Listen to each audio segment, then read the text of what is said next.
So how are you, Wulwyn? I am doing well. I'm doing well. I am mellow. I'm the mellow, the fellow, the You're guy. feeling mellow? Is that what you said? I'm mellow, the fellow, the guy that like to say hello. That's Start what I rapping on me now? say, girl. Hey, bring it down like this. You're Keep, looking, keep, keep you're, going. You're on a roll, I think. uh-oh, stop. How are you? How are you doing? How are you doing?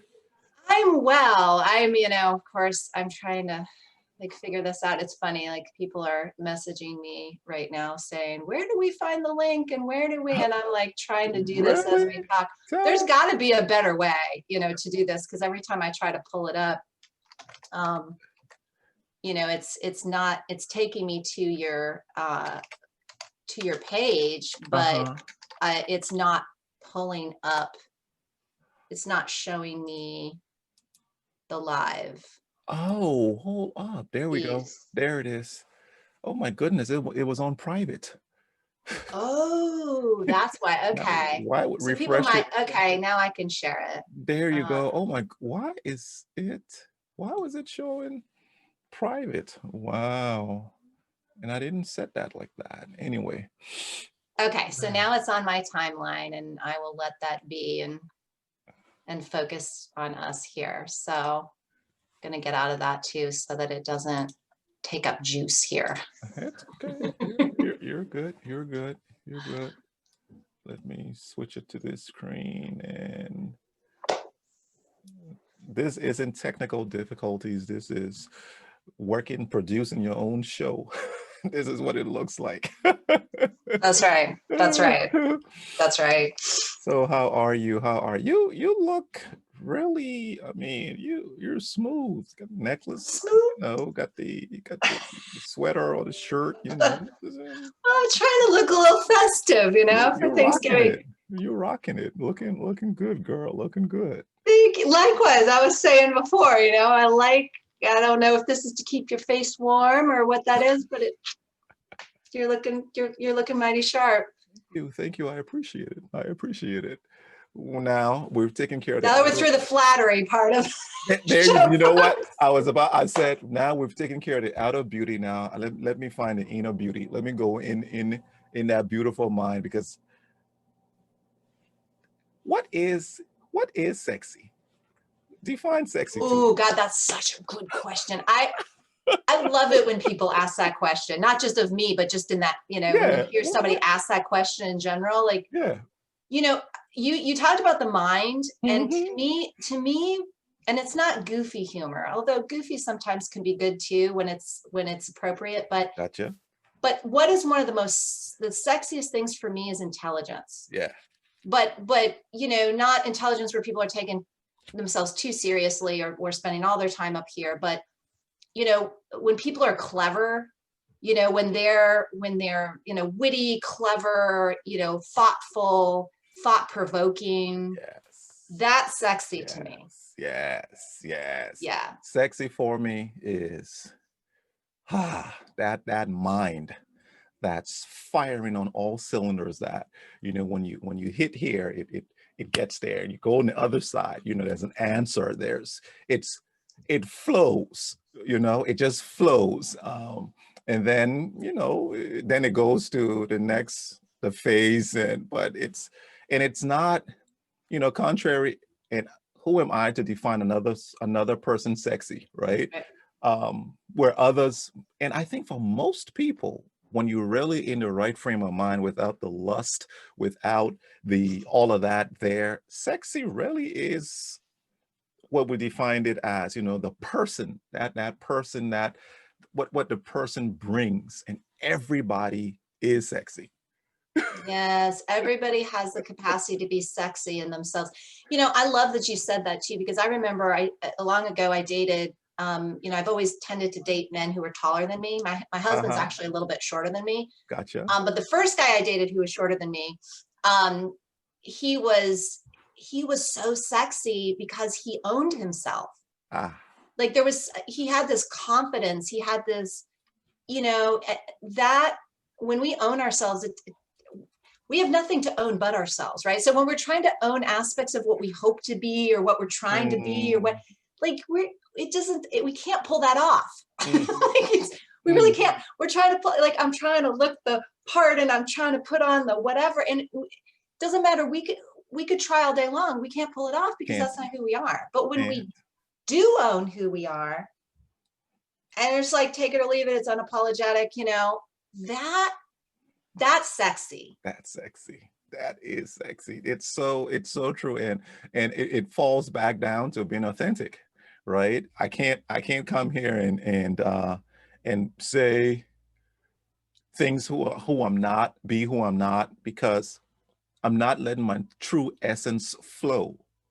Because I think when your true essence flow, it attracts the people who are supposed to be attracted to it. Not everybody is supposed. It's like business. You open your business, you have 0.00001% of the world, 8 billion, who will be attracted to your business. So you have 0.0000000000001% who will be attracted to you. So if you come and be someone else, the people who are supposed to be attracted to that person who you are misses it and go, oh my goodness, can't stand that person. And then the real you come out and are you really this? Oh my goodness. So Come I'm on, sorry, stop, there's like one of those little bugs. Me, girl. I'm like, go on with your bad stuff. You just keep telling. I'm gonna keep on doing this. You know, a buddy of mine is on there. He says, oh my goodness. He says, sexy today. He says, let me go grab my notepad. Norman Walker, thank you, man. Wow, I tuned in at the right time. We're talking about sexy. I like this topic. And that's sexy, so funny. You know, sexy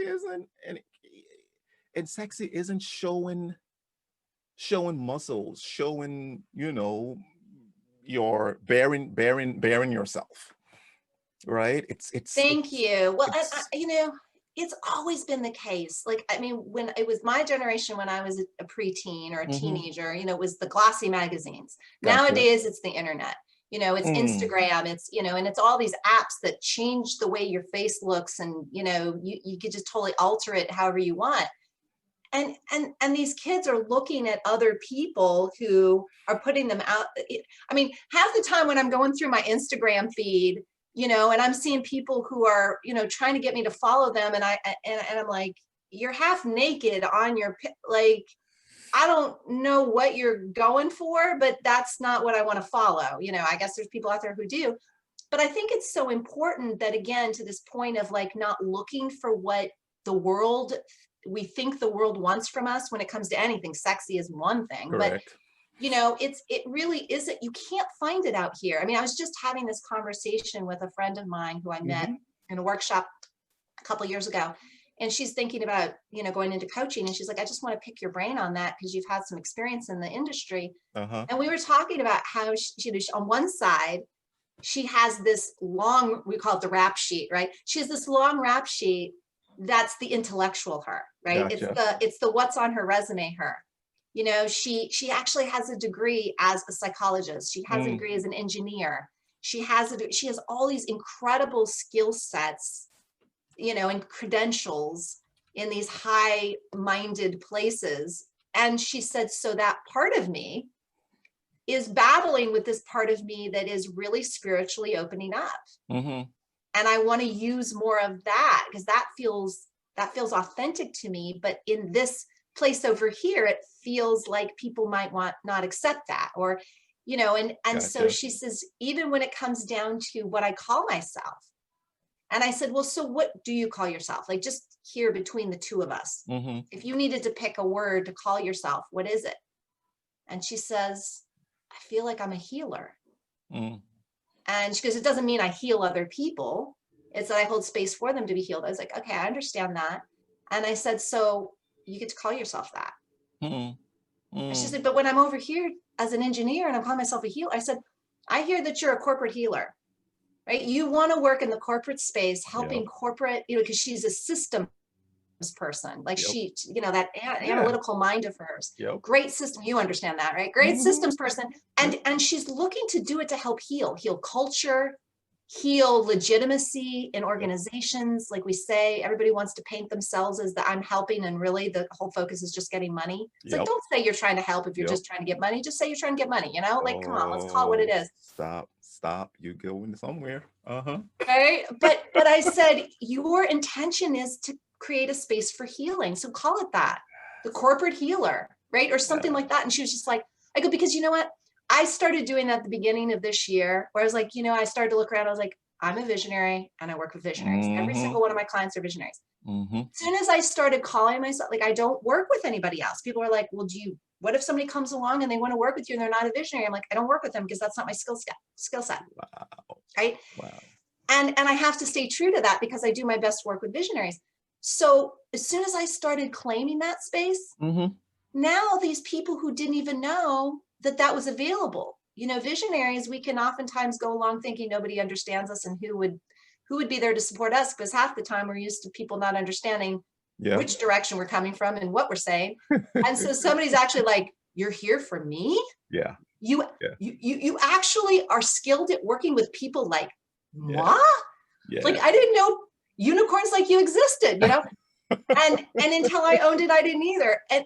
But then all of a sudden, to your point, those people who are looking that didn't even know what they were looking for because they didn't know it existed until you mentioned it are like, you're what I've been looking for. Correct. So newsflash, congratulations, Normani Walker, on you and your wife's 13th wedding anniversary. Yay! And he says, my sexy still resonates with this girl. 13 years and counting. God is good. We're on it. Congrats, my brother. Congrats. You know, more over, you know, as you were saying, as you were talking, it's always about helping people.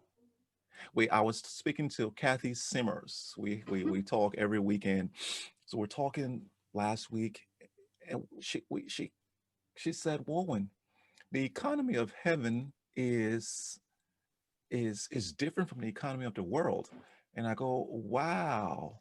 So Ed Dudley, so hey, seems as though we have to stay on this sexy topic. Ed Dudley just came in with his eyes going, oh man. And then he goes, a beautiful mind is the ultimate sexy. So true, brother. So true. So Couldn't true. agree more. And you know, still in line of sexy with sexy. It's when this mind that you've been given, and it's still under the economy of heaven conversation, it's always to help people.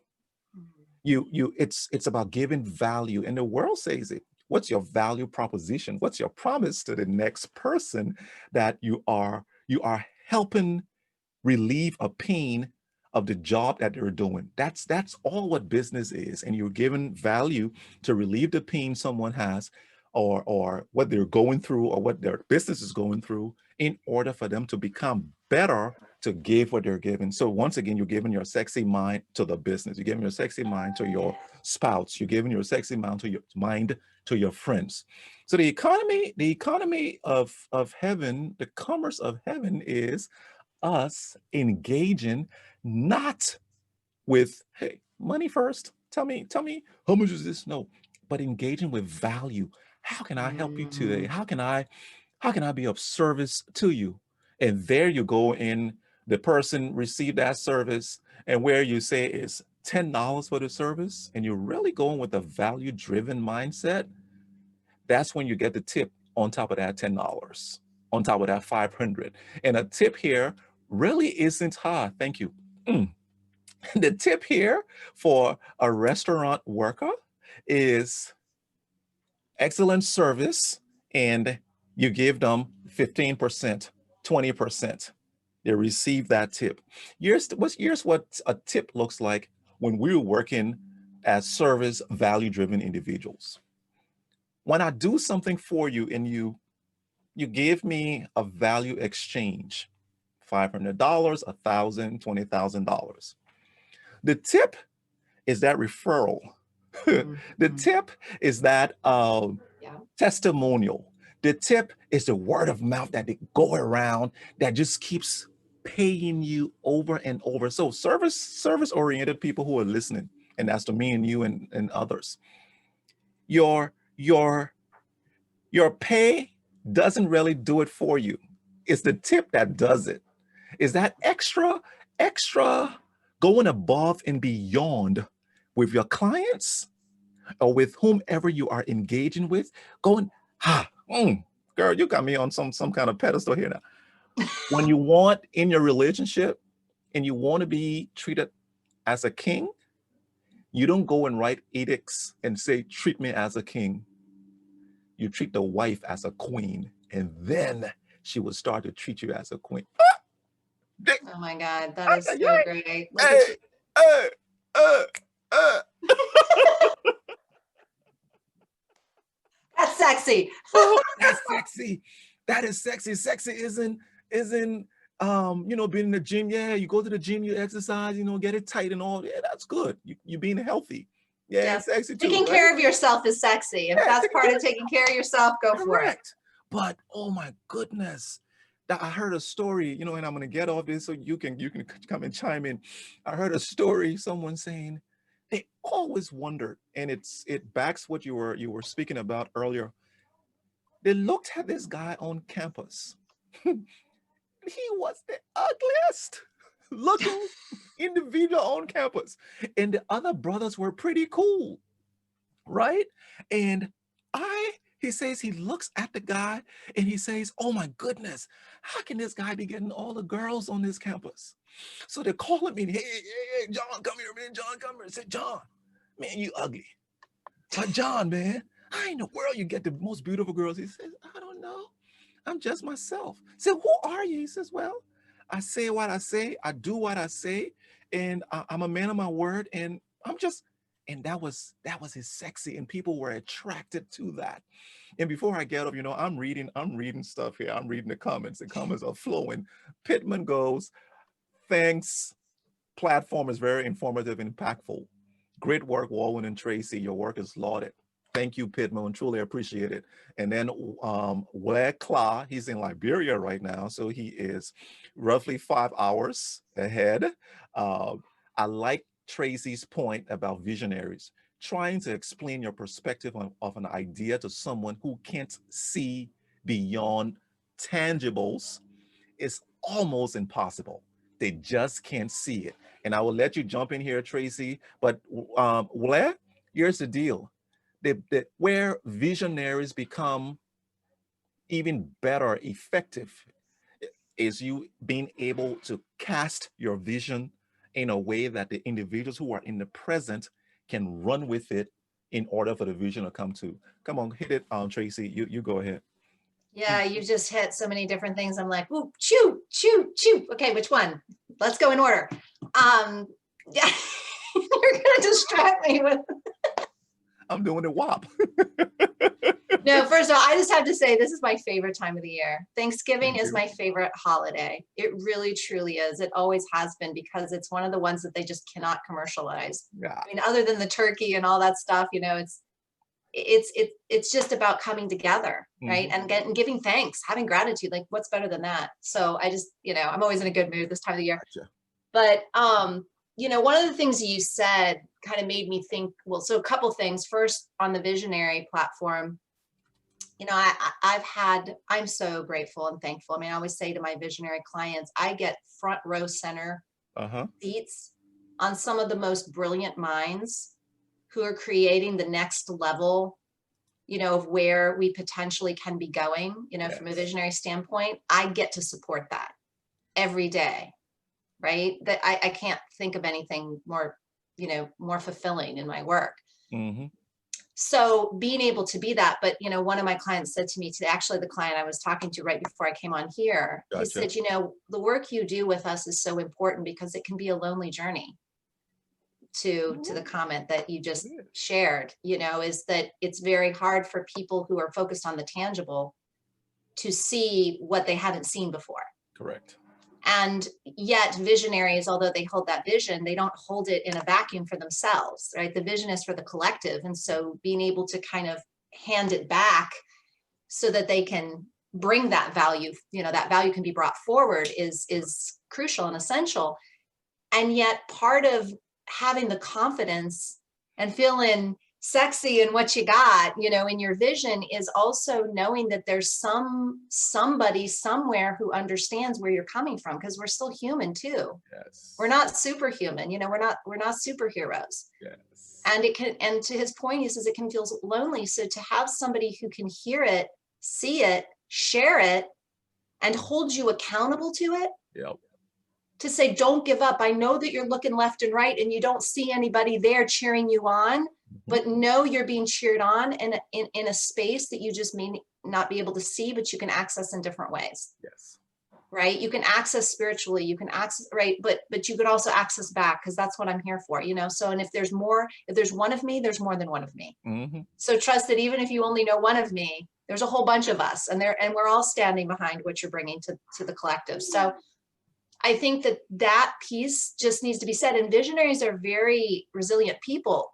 Sometimes all it takes is one person saying, I hear you, man, I see you, keep going. Okay. Oh my goodness. And off they go. And so it's just wonderful to be able to play that role, that one person on the sideline as someone's running that marathon. Nobody else shows up because the weather's bad and COVID and all these other things. And these runners have been training for this marathon, but that one person shows up and is on the sidelines going, go, go. And then as they go, they move up, you know, to the next, you know, mile marker. And it's like, go. Sometimes it just takes one. Yes. Right. And the other thing that I thought of too, along that service piece, is so this is really cool. I was in my mastermind group meeting. It was a week and a half ago. It was right after you and I spoke. And in that meeting, the guy who was giving kind of the keynote speaker, who was just fantastic, he was sharing something, and it wasn't actually he who said this, it was someone in our group that shared this quote. And it was the first time I'd ever heard it. And I thought, oh, I have to write that down. Gotcha. So it's, let the light within you shine brighter than the light shining on you. So let the light within you shine brighter than the spotlight on you. Focus more on what you have within to give than what you can get in accolades from what you're doing. Yep. And it just really, you know, really hit home, you know, in those moments where it's like, are we doing this for the money? Are we doing this for the prestige? Are we doing this for the title? Are we doing this or are we doing this to be of service? Are we doing this to help another brother out? Are we here to just add that, again, go man, go at the mile marker? Yes. Not because we're getting anything necessarily, other than knowing that we're being of service to someone else who's worked really hard and could use that support. Will they do it without it? Sure. But does that give them just something extra if we're there? Yeah. And knowing that that's valuable, like you said, and showing up and just offering that value, right? For the sake of it. Yes. Yes. I would say it was about 10 minutes later. I get off this mastermind call, and you know, I'm kind of wrapping up my notes, and because I like to organize them so that, you know, it's a little, because I tend to chicken scratch all over my paper when I'm taking notes. Gotcha. And I get a text randomly from a guy who used to be a client, who's a good friend. So I'm driving through Durham. He says, I'm going by, you know, this particular place, you know, we would meet from time to time. He says, I'm thinking about you. And I just wanted to send you this quote. Wouldn't you know it was that quote? And I texted back, I was like, no way, man. He goes, what, you're surprised I'm thinking about you? I'm like, no, I mean, yes, but no, like, thank you, but it's the quote. And so we start texting back and forth, and he, you know, as true to him, he's just such a funny guy. He's like, well, you were obviously meant to hear it. Yep.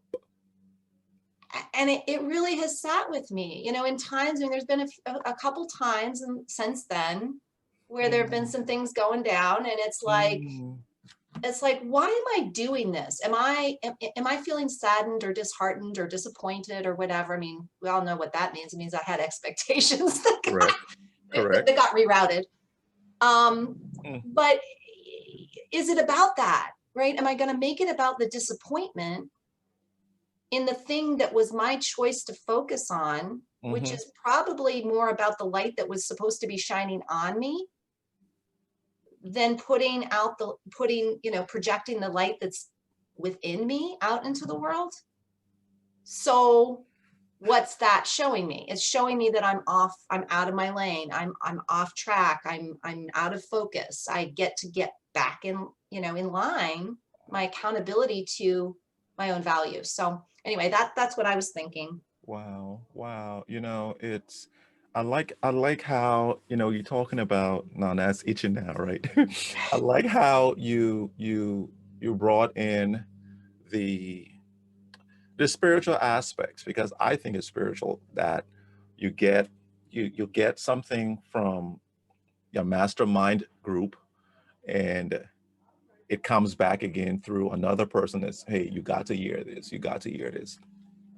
Reminds me, something happened last week, and as I was looking on my phone just now as you were talking, because let me get it quickly, so when she finishes, I can buttress the fact that the road that we're on,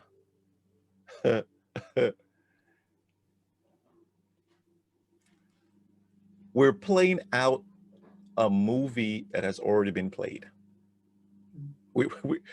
Your mistakes have been played. Your your your so-called triumphs have been played. Your mistakes, in which you sit in it and say, I'm depressed, uh, that part of the movie, you have to decide, gosh, you know what, I'm going to switch this script. And because that other side of depression, that other side is available to you. You know how the movies, they switch, they do multiple endings, and they decide, let me see which ending here is. You have multiple endings, that you are the one driving this. You are the one driving this, even though it's already been played. It's already been played. And the reason I'm saying this, I'm um I'm meditating, and I'm listening, and I say, God, the things that have been spoken over my life, the things that I know that's going to occur, these things, how is it going to happen? And I'm meditating, and don't doubt, don't doubt me, just believe. So I'm like, okay.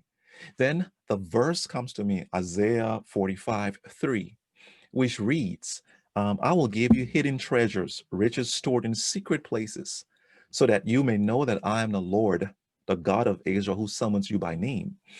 And I go, okay, I hear it. Hidden riches in secret places, dwell in the secret place of the Most High. So it's understanding the secret place, meditating in that place. A couple days later, I am engaging with a pastor in Nigeria, and we're talking, and he says, man, Wulwyn, I feel like praying for you. I said, sure, go ahead and pray. He says, Isaiah 45:3, um, that's the word over your life in this season. And I go, excuse me, say that again. He says, that's the word over your life in this season. I said, so tell me exactly what you're saying. And I knew, because I had it in my journal, on the 2 days earlier. And I switch. I say, tell me Isaiah 45:3. He says, man, I gave you treasure, hidden treasures, riches stored in secret places. I'm like, so this tells me, Traci,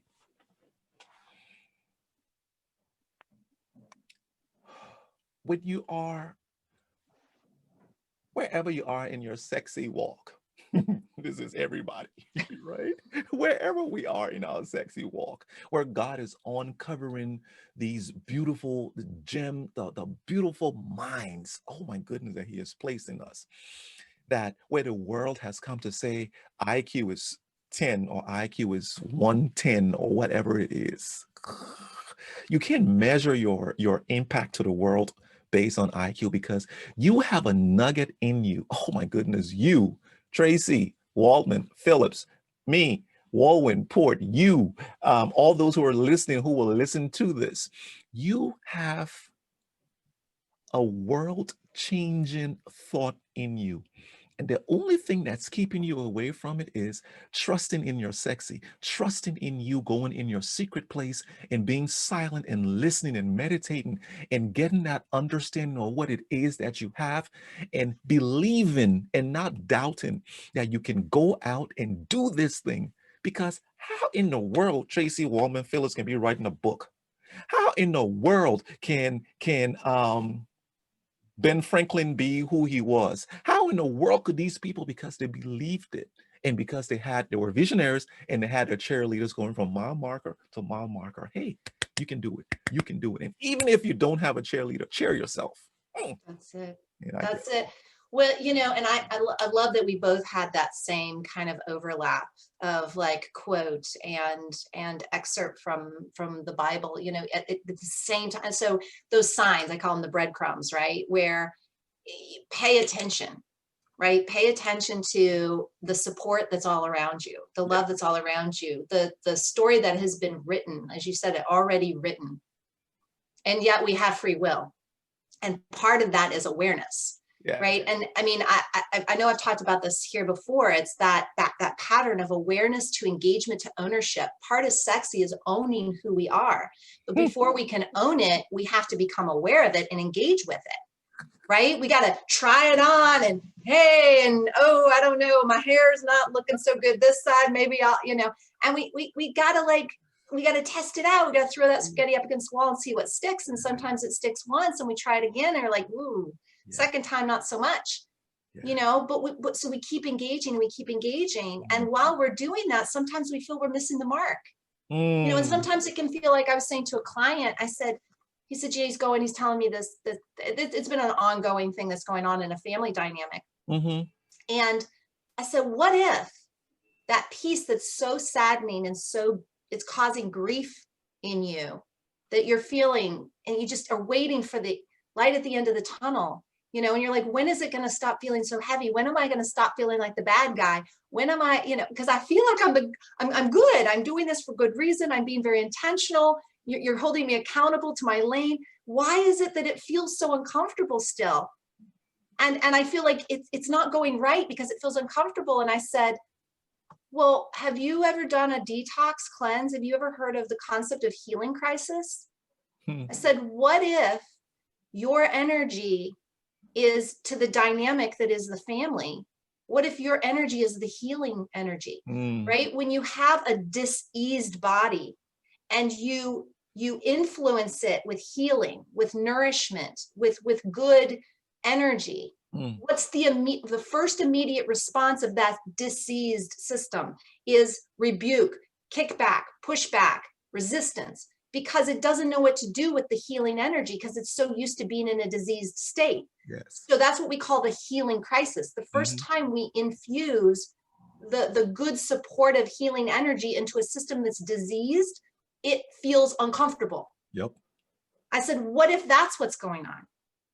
What if instead of you feeling under the burden of this and it's not working, what if you're holding space for the healing? What if you are bringing in the opportunity for healing crisis to happen so that full healing can occur? Wow. And that flipped it. He was like, you know, and not ironically, it's always chosen. Part of his piece is also about health and well-being.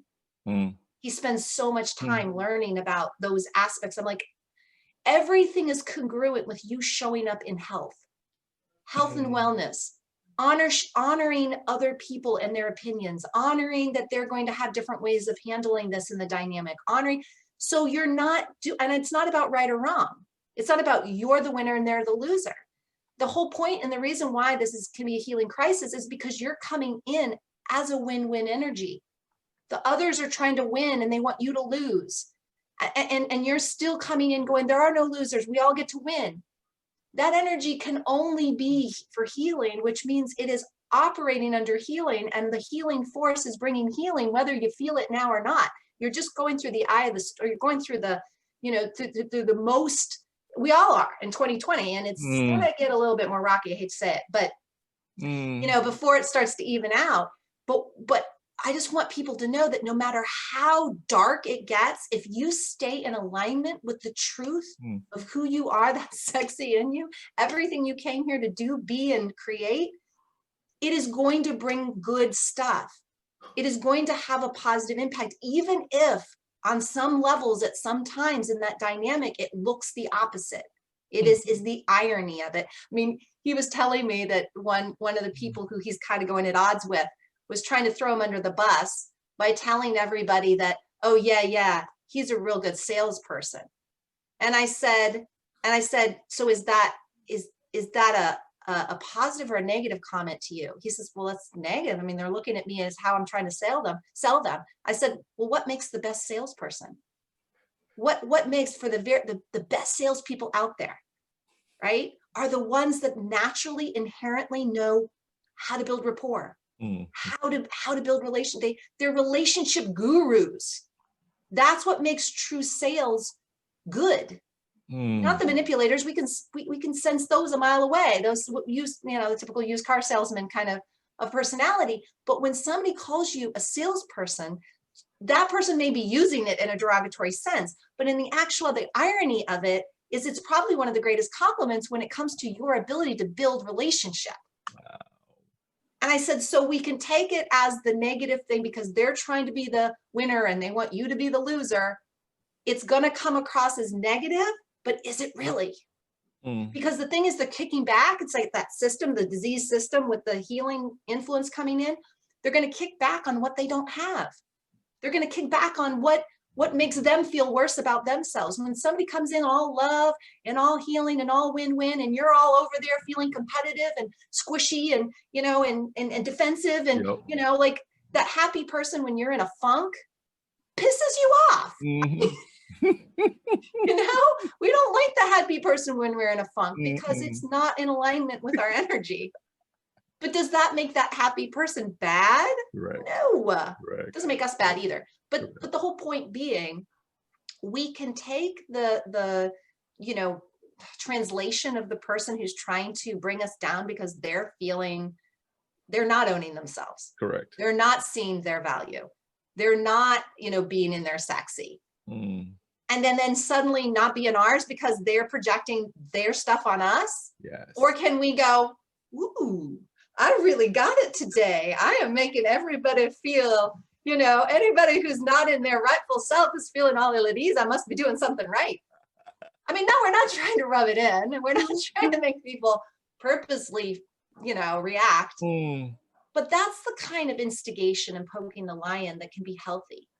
Yeah. Because it gets people, it's like if they're going to explode anyway, right? Obviously, if they're churning over here, they're creating that all on their own, right?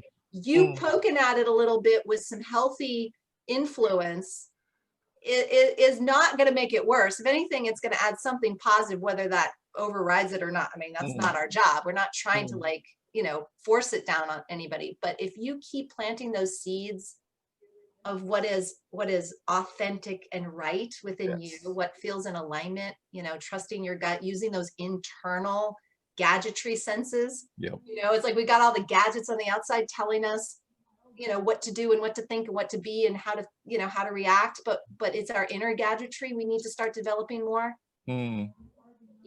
Because the outer gadgetry comes and goes and sometimes works. And like my phone has been just like dropping people all week. I'm in the mid sentence and I'm like, what is this? and funny enough, it's usually when I'm getting on a client and I'm saying something really and suddenly click. I'm like, oh, they didn't want to hear that.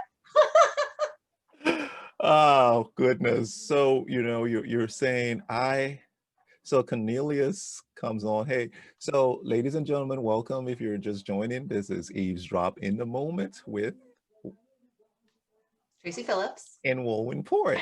So grateful. Today we have never dropped below 9. It's just been 9, 12, 15, 9, 12. So that's trending well. So thank you for coming, because you could be doing something completely different during this time, but you're spending time listening to two knuckleheads talk about what's on their mind. So That's sexy. yeah, now today's topic may be just sexy, right? And Cornelius says, welcome Cornelius. He says, I love sales conversations. Selling is all about building relationships if it's done, check mark, correctly.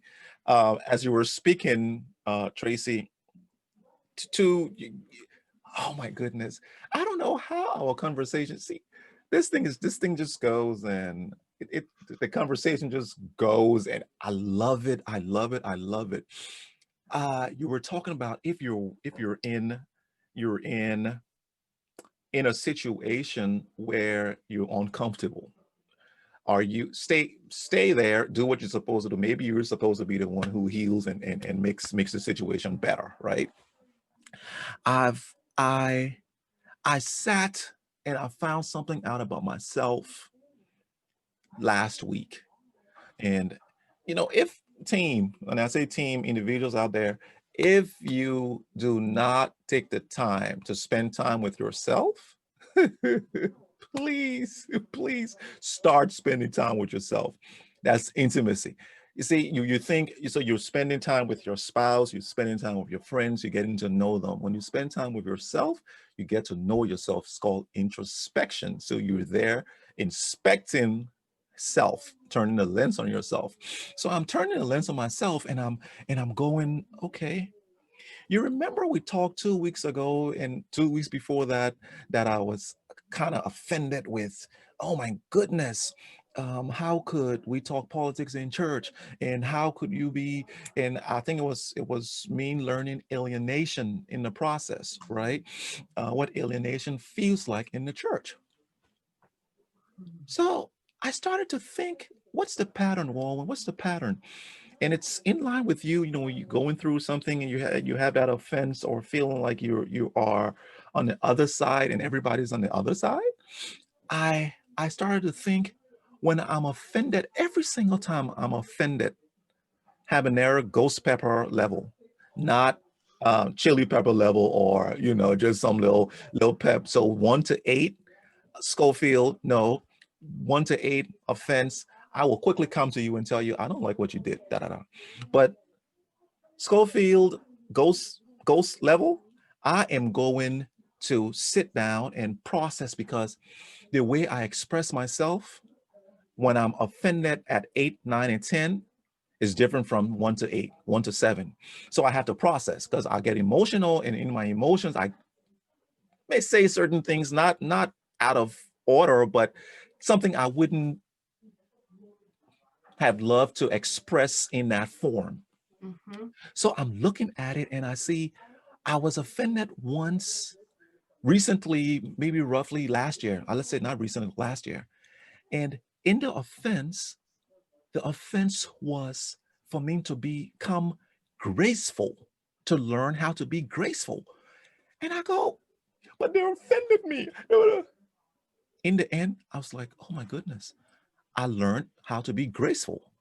This time, when in this process of the politics, etc., do you know what this thing, during the introspection, what it uncovered? I learned how to love, because I never knew how to love. You were talking about your friend who's a strategic engineering, it's check boxes, it's analytical process, system driven. That's me. Let's go, check mark, check mark, check mark. And my wife would say, honey, I don't know, did God call you to go out and build churches and hospitals and schools? I don't think you're going to do that with that behavior. I'm like, but I'm technical. That's what I'm going to do. Check, check, check, do it. But I had to learn how to love, regardless of who's on the other side, on the receiving end. I have to learn how to love. And I understood it, and I got it like, the alienation feeling was there because I needed to be empathetic to individuals who will feel alienated. One, the alienation feeling was, I have to understand that when I speak to somebody, my words are so powerful, regardless of if you think your words aren't. Our words are so powerful that when we speak to someone, it conjures up something. It either conjures up good, middle, or bad. And whatever I am speaking, I need to be cognizant that in that conversation, or if I'm speaking to 100, a million, or one person, I need to have the love and empathy in my heart to see how is this person hearing this? And I have to be careful. And as I'm speaking, I have to kind of explain where I'm coming from. But as I'm speaking this now, Traci, the clarity is once my motive is loving, the person receives it as loving, even if they don't receive it at that point. Years from now, they would say, he was loving when he said it. So I wish I had a microphone like a see ya. We're done. That was brilliant. No more. You just, I mean, and it's so wild to me. I mean, the more we do these, the more in sync we get in our weeks, because I could tell you I mirrored that precisely in the same period of time. You know, mine was one night similar to around that time. I had this dream and I was walking, and we live out in the country, and there this time of year is a lot of hawks that we hear calling. I think it must be their mating season or something. Okay. They're calling. And so I'm used to hearing that. So in my dream, I'm walking, trying to I'm get the taking a walk sexy in my on. dream, and I hear this hawk calling, and then suddenly in my dream it lands on my shoulder, right? And it just sits there. It's not like going at me or anything. It's just I'm walking along and this hawk is on my shoulder, and then I wake up. And so as I was kind of thinking about that, I'm like, what do I feel that represents? And you know, birds of prey represent control, power, domination. You know, they're you know, they're birds of prey. You know, they prey on other animals, and that's part of how they get along in life. That's the role they play. So I'm like, okay, so this, I'm feeling like I have this control, power, domination on my shoulder. I'm feeling that there's things around me kind of manipulating things, and I feel under the thumb of certain things, and it's making me uncomfortable. I think in general, you know, our society has been dealing with that a lot. Women talking about, histrionically speaking, being under the thumb of men over the years. I mean, we could go on and on. Blacks under the thumb of whites. I mean, you know, we see it, it's been brought to the surface everywhere of recent years. But I'm feeling it super heavy, and I'm like, okay, why am I feeling this? And I'm pushing back on anything that I feel even remotely is sounding controlling, remotely trying to control me in a certain direction. I'm like, you know, I mean, not actually, but internally, you know, so sensitive, walking around like, and then like you, spend some introspection time. What is this? What is this? Because it's a pattern. It's a pattern. It keeps showing up, and it's so heavy. And I realized, you know, when I have shown up over the years, you know, as a visionary, when you have a vision and people don't get it, and you're at an age where you haven't learned refinement, what's wrong with you? Are you stupid or what? I feel the need to control, and even if it's in a kindness way or kindness, I think it's out of kindness because my intention is to help. Let me show you what you need to know. Let me show you what you need to do. You know, and I think I'm helping, but it's like, no. Oh yeah, that doesn't feel like helping. That feels, you know, the opposite. I look back on those years and I'm like, me feeling like you, feeling kind of alienated by the powers that be, allowed me to experience the alienation others had felt when I, from this visionary 20,000 foot view, felt like I needed to explain to the mere humans below what they needed to know because they just didn't get it.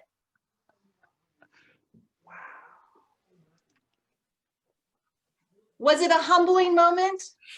To say the least. You know, and during that time was when my brother was in the hospital, and, you know, he was one of the people who certainly, I was other mama, you know, there was my mother and then there was me. He probably got more of that needling from me than he ever got from my mother. Correct. And I had that opportunity, you know, to talk to him and go, you know what, I'm realizing something. I understand why you have been defensive. Mm, you know, with me, and mm, take a lot of what I say in a way that I don't mean now, because you had years and years of me telling you. I mean, I even had a friend recently say, you know, I need some time, and don't try to come and break into that time, because I know how you can be. And I'm like, what, Juan? It's like, and then I thought about it, I was like, oh crap. Yep. mm, Yeah, I have been, you know, and I've worked so hard on that now, but I needed to see, one, to celebrate the transition I've made, yes. and two, to feel what it felt like. I think they call that karma in some circles, you know, Yeah. like, you know, to feel like what it felt like to be on that side. And it really was beautiful, right? It was a beautiful kind of Mm, ability to understand. Again, we're supposed to see both sides. And I had a client today tell me, I said, how you feeling? And he said, hopeful. You know, I mm, mean, the Trump administration is on its way out. We have this new, he said, how do you feel about it? And I said, I'm neutral. I said, mhm. and let me explain to you why I'm neutral when it comes to your, as a coach. It's because for me to hold space for you to have your legitimate experience, if I come in holding a particular value, my intention, whether I'm conscious of it or not, is going to be around being right in that value and trying to lead you to believe that value too. Yes. And then I'm not doing my job. Wow. And so I said, I stay neutral. I'm not political. I'm apolitical. Mm, mhm, It's not very mhm. sexy, but I'm apolitical, Okay, you no, know, and that's I your don't take sexy. sides. I can't. I mean, because again, that's going to, and it's funny because later on in the session, you know, he was talking about a friend of his who's a psychiatrist or psychologist, I guess, and Mhm. said, he goes, you know what, I can understand what you're saying, because that's something I'm a little concerned about in my conversations with my friend. It's like there's these new ways that the kind of the psychology world is needing to show up to support a certain socio Mm, economic stance on things. And that I said, he said, I felt it. There was a sway. You know, that no mm, matter what I presented to her, she wanted to see it through this lens, because it's so correct, much a part of her stance as a psychologist in today's world. correct, And he correct. said, and then I felt that I didn't have much room in the conversation. And so it's not really very helpful and healing for Yes. him, right? And I said, that's Mm, precisely why mm, I can't come in with, I can't, and I don't want to, you know, I have no interest in taking sides, because I don't think it's about sides, to the point of you and I experiencing both sides, what we dealt out and how it felt. mm, It's mm, not about sides. mm, What, you know, my mm, dad was telling me something recently. I said, well, don't you think the other side could say the same thing about you? mhm, mhm. I mean, That's it's not true. about sides. That's true. So when we get That's so caught up in that, we lose the opportunity. And what's going to happen is, at some point, we're going to have the opportunity to feel what it's like to be in the shoes of the people that we're projecting on. yes. And then how do you behave, you know? So Yeah. here's what I heard, and I'm gonna attempt to take it to another level, and then I want us to end with, what are we thankful for? Um, Mm, you we were one person prior, and in the spectrum of time, we have